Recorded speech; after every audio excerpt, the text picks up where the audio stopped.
I really think that this is a toss-up without a quarterback really involved. All right, welcome to the Breer Report for April the 8th.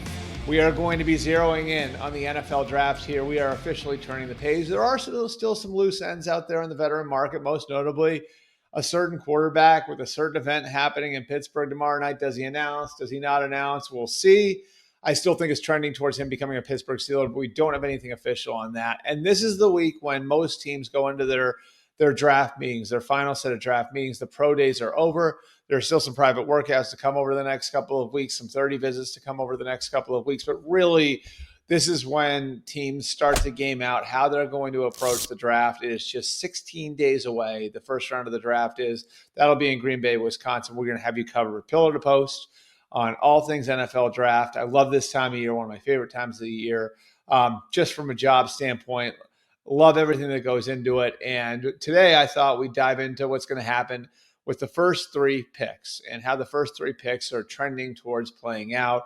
We can start at number one with the Tennessee Titans, who've telegraphed which way they're leaning over the course of the last couple of months, how slow they've been to fill the quarterback position. They didn't do a ton, there at the beginning of free agency or much at all at quarterback. And it's sort of, again, telegraphs the way they're thinking here, which is that a quarterback will likely be the first overall pick. And now it really looks like that quarterback is going to be Cam Ward from the University of Miami. We had another sign over the weekend when they canceled their workout. They had a private workout set with Shedeur Sanders. Actually was set for tomorrow. They were going to work out both Sanders and Travis Hunter in Boulder, Colorado. That is not going to happen. Now, my understanding is when the Titans had that discussion with Shedeur Sanders' camp, more or less it was, look, we really like Shedeur as a player. We like Travis as a player, but we don't want to be wasting anybody's time here. I've also been told, separate from that it would take a historic offer for the Titans to move off the first overall pick. Their plan is to sit there at number one and use the pick again. Nothing official yet on who they're going to take, but all signs point to Cam Ward from the University of Miami. So if that's happening, and we believe that's going to happen, I certainly believe that's going to happen in large part because of the year that Cam put together at Miami last year. And again, like I was the first one to say in November and December, I wasn't sure I was seeing what other people were seeing on Cam Ward. I'm not a scout, but this is just from talking to people. A lot of teams had him in the 5th, 6th round category last year. Main thing with Cam Ward is that what you saw in flashes at Washington State, and even all the way back at Incarnate Word, became more consistent when he had better teammates around him at Miami. He had a better offensive system at Miami. Like everything sort of came together for him last year where you saw the pieces come together, maybe a little bit like they came together in Joe Burrow's 5th year at LSU, where everything kind of coalesced and Cam started to become what he had shown the potential to be over his first 4 years of college. So again, like lock that in. If you lock that in and say Ward to the Titans, then we go to number 2 with the Browns. And I really think that this is a toss-up without a quarterback really involved. And I'm not saying it's impossible they take Shedeur Sanders. I actually think they could wind up trading back into the first round and taking Shedeur Sanders maybe later on. But I right now, I think this is either Travis Hunter or Abdul Carter. And again, we gave you that little piece of evidence last week that shows maybe that's the way that they're looking at all of this. When 2 Fridays ago, they had their owner, Jimmy Haslam, their general manager, Andrew Berry, their EVP, J.W. Johnson, in State College, Pennsylvania, for Abdul Carter's pro day, even though he wasn't working out. They had him out to dinner the night before. But there was one person who wasn't there that's really important. That's the head coach, Kevin Stefanski, because Kevin Stefanski was in Oxford, Mississippi to see Jackson Dart's pro day at Ole Miss and go meet with Jackson Dart. And Jackson Dart's not going to be the second overall pick. So what does that tell you? Looking at it, it tells you they're looking at the idea of taking a position player second overall and then doubling back there at the top of the second round or moving back into the first round to get their quarterback that way. They've got Kenny Pickett in the building, of course, already, who gives them a baseline at the position. I think Kirk Cousins is still a possibility for them, potentially. Maybe there's a Friday of the draft trade there that could be worked out. But obviously Abdul Carter is a very strong consideration. Travis Hunter is a very strong consideration too. They sent the cavalry to Colorado's pro day last week. I think Hunter's somebody that they look at and saying we could put him on defense opposite Denzel Ward. And now we got maybe one of the best corner tandems in football. If we pass on the idea of having Myles Garrett and Abdul Carter as one of the best edge rusher combos in football. And then if you have Hunter, now you can pair him with Jerry Jeudy on offense, and you're looking at a different situation for whoever your quarterback is. I also think the idea of taking Travis Hunter, there's less chance of failure with it. He's got a really high ceiling. He's also got a really high floor because you're going to get a lot of cracks at getting that one right. If you get him out there in the receiver group and he looks like he's good, not great, maybe you go full-time a corner or vice versa. Either way, there are lots of different ways to crack the egg with Travis Hunter, where I think you're going to wind up with a positive result if you take him. And I feel the same way. Abdul Carter is an easier projection. If you're talking about knowing exactly what he's going to be in the pros, then yes, like you can look at Abdul Carter and say, you can stick him on the edge in that Cleveland defense. He's a good fit for Jim Schwartz's aggressive upfield scheme. And now you don't have to worry about the position forever because you've got Myles Garrett and Abdul Carter. And when Myles Garrett eventually ages out, Abdul Carter becomes your primary guy. Either way, Cleveland, I think, can't lose taking either of those guys. It's a great situation for the Browns to have. And again, like I just think that the gap between where you see Carter and Hunter and then the rest of the quarterback class after Ward is significant enough where you're taking a position player there too if you're Cleveland. And then at 3, I think the equation is the same for the Giants. I think the smoking gun with the Giants is a little different, though.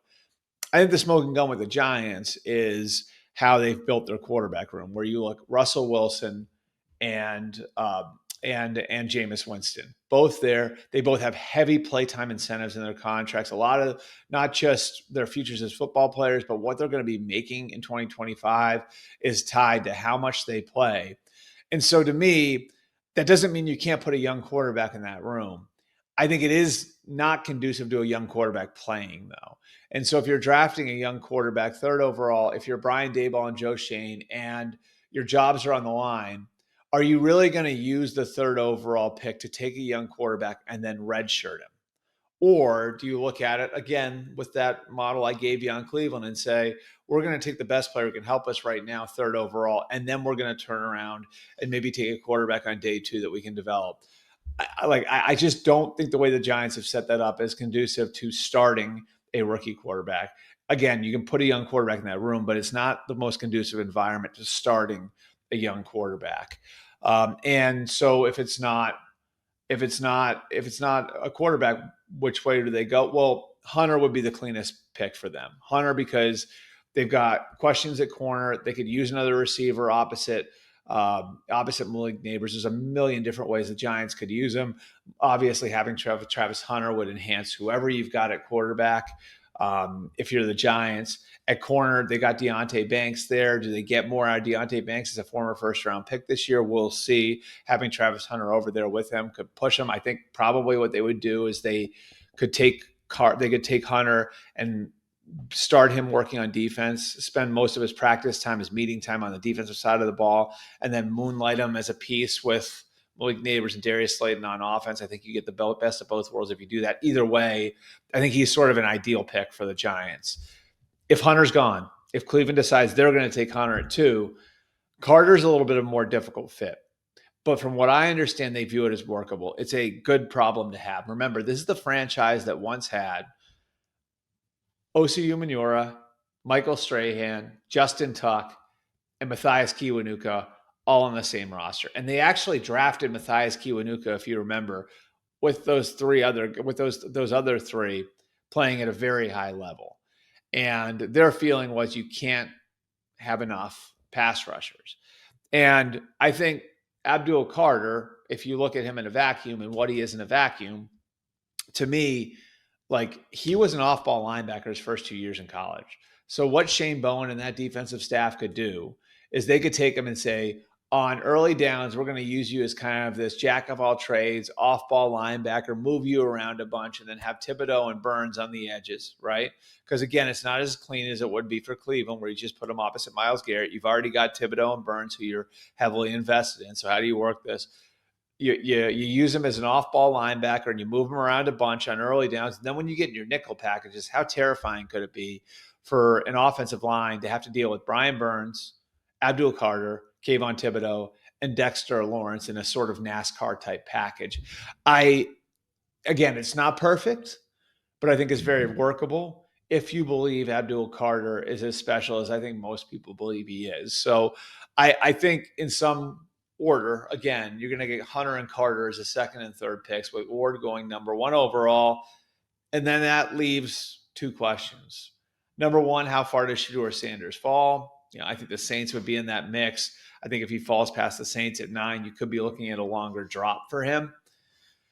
And then who winds up going 4, 5, 6? And I think that that's really where you're at like now as sort of the beginning of the draft, where the draft really kind of gets going. Because I think once you get to that point, there are going to be some teams that are going to look at it, and depending on who goes 4th overall, it could be a guy that they would have seen as the 20th overall pick last year. Doesn't mean you're not going to get a good player, but there's a significant drop off where you're going to have to compromise something, whether it's Will Campbell's short arms, whether it's Mason Graham's stubby build, whether it's Jalen Walker being a little smaller.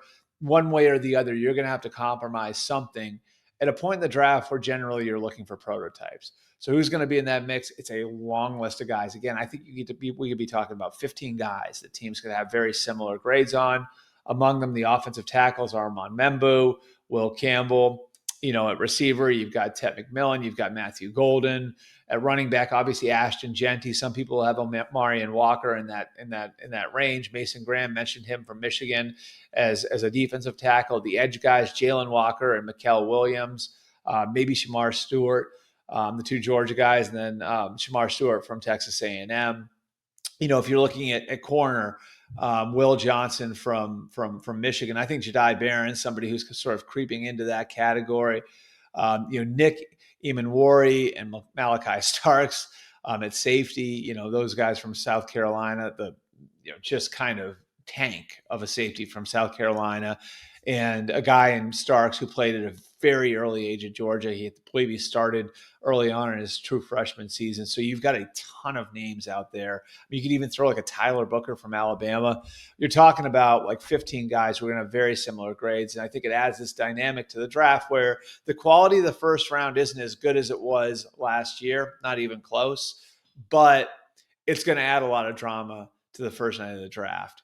And the cool thing about it is if you're a team that's got a lot of picks in the first 2 days, you may not get like this blue chip player unless you're picking 1, 2, or 3, but you're going to have a chance to come out with a handful of starters. Like if you can really hit it hard first round, second round, third round, even early parts of the 4th round, and you have some capital, you could come out with a few starters and a foundation going forward. Can't wait to keep talking with all of you guys about all of that. It's going to be an exciting couple of weeks here leading up to the draft. Again, I think the drama is going to tamp down a little bit there in the first 3 picks with the consensus top 2 overall players in Hunter and Carter, and then the top quarterback and Ward coming off the board. But we've got so much to sort out after those 3. Can't wait to do it with all you guys. We'll have another mailbag edition and another Breer Report coming this week. We'll see you guys then.